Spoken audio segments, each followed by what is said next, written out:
একটা মানুষ 20,000 টাকা কামাই করতে চায়, তার কি করা উচিত? তুই এইটা আমাকে তিনটা স্টেপে। ওকে, সো 20,000 টাকা কিন্তু বাংলাদেশের ক্ষেত্রে অনেক টাকা হইতে পারে, বাট ইউএস কেউ যদি এখন, হ্যাঁ এখানে একটা কোয়েশ্চেন আছে, সেটা হচ্ছে সে কি বাংলাদেশ মার্কেট মানে টার্গেট করতেছে নাকি সে ইউএস মার্কেট বা না, হচ্ছে? আমি বলি, সে কিছুই জানে না। সে ওকে, হচ্ছে ফ্রাস্ট্রেটেড একটা ছেলে।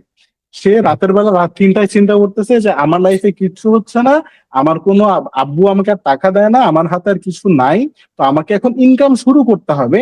And আমার হাতে, আমার কাছে এই 5,000 টাকা এসে এটা এই মাসেই শেষ হয়ে যাবে, তো নেক্সট মান্থ থেকে আমাকে ইনকাম করতে হবে। ব্যাপারটা এমন হতে পারে সে কোথাও জব খুঁজবে, বাট সে জব কি পাবে? কল সেন্টারে জব পাবে, নাইট শিফটের, যেটা খুবই টাফ হয়ে যাবে তার জন্য। এখন তুই আমাকে এইটা বল যে ইজি জবস আর ভ্যালিড, যে আমি কল সেন্টারে জব করে অ্যাটলিস্ট 20,000 টাকা কামাবো, নাকি আমি ফ্যান্সি কোনো স্কিল শিখে 20,000 টাকা কামায় 6 মাস পর 1,00,000 টাকা পর্যন্ত কামাবো? এইটা কি করা উচিত আমাকে আসলে? ওকে, আমি কি এখন আমি করবো একটু এটা? রিয়েলিস্টিক হই। সেটা হচ্ছে কেউ যদি চায় পরের মাসের থেকে 20,000 টাকা আর্ন করবে, সেটা আসলে বেশিরভাগ ক্ষেত্রে পসিবল হবে না। এখন আমি হয়তো বা মানে এক্সপিরিয়েন্স হওয়ার পর আমি এখন ইজিলি বলতে পারি যে হ্যাঁ এইভাবে করবে, বা প্রথম দিকে আসলে এক মাসের মধ্যে কখনো এটা এভাবে পসিবল হবে না যে নেক্সট মান্থে 20,000 টাকা ইনকাম হবে। সো আমি যদি একটা 6 মাসের কথা বলি, সেক্ষেত্রে এটা করতে পারে যে কোনো একটা স্কিল শিখতে চাই। ফর ফর এক্সাম্পল আমি নিয়ে নিলাম যে ডিজিটাল মার্কেটিং স্কিল শিখতে চাই।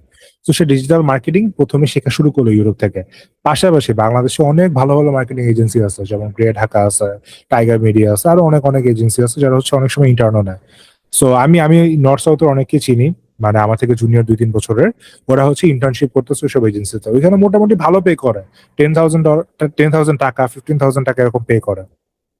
কিন্তু ওটাতে করলে সুবিধাটা কি হয়, এজেন্সি গুলো তো ক্লায়েন্টের সাথে কাজ করে, সো কিছু হলেও ক্লায়েন্ট মানে কাজগুলোর মধ্যে ইনভলভ হয়ে যায়, এবং এটা কিন্তু পোর্টফোলিওতে অ্যাড হয়ে যায়। এখন আমার এজেন্সি যদি বার্জারের জন্য কাজ করে, আমি যদি ওই প্রজেক্টে কোনো ছোট একটা কন্ট্রিবিউশন করি, আমার পোর্টফোলিওতে কিন্তু আমি অ্যাড করতে পারবো যে I work with Berger, okay, through my agency.